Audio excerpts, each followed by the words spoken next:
রান্না করব পাঁচমিশালি সবজি দিয়ে চিংড়ি মাছ দিয়ে একটা চচ্চড়ি। পাঁচমিশালি বলতে এখানে সব রকম আছে, কাঁকরোল, তরই, মূলো, বেগুন, পটল, কচু, একটা আলু দিয়েছি।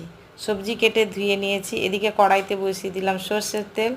তেলের মধ্যেই দিয়ে দিলাম হলুদ, আর হলুদ দেওয়ার পর দিয়ে দিলাম চিংড়ি মাছ আর লবণ দিয়ে একটু ভেজে নিয়ে তারপরে দিয়ে দিলাম পেঁয়াজ কুচি, কাঁচা লঙ্কা কুচি আর একটুখানি পাঁচফোড়ন দিয়ে ভালো করে একটু নেড়ে চেড়ে তারপরে কেটে রাখা সবজিগুলো দিয়ে দেবো।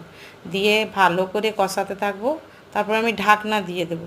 কিছুটা সময় পর ঢাকনা খুলে তারপরে একে একে আমি দিয়ে দেবো হলুদ গুঁড়ো, ধনে গুঁড়ো আর দিয়ে দেবো পরিমাণ মতো লবণ। দিয়ে আরেকটু কষিয়ে নিয়ে আমি অল্প একটুখানি জল দেবো, কারণ ঢাকনা দিয়ে রাখলে কী হয়, সবজিটা খুব ভালো সেদ্ধ হয়। তো তারপরে আবার ঢাকনা খুলে ধনে পাতা দিয়ে দেবো, আর জলটা শুকিয়ে গেলেই হয়ে যাবে আজকে চচ্চড়ি। আর যদি ভিডিওটা ভালো লাগে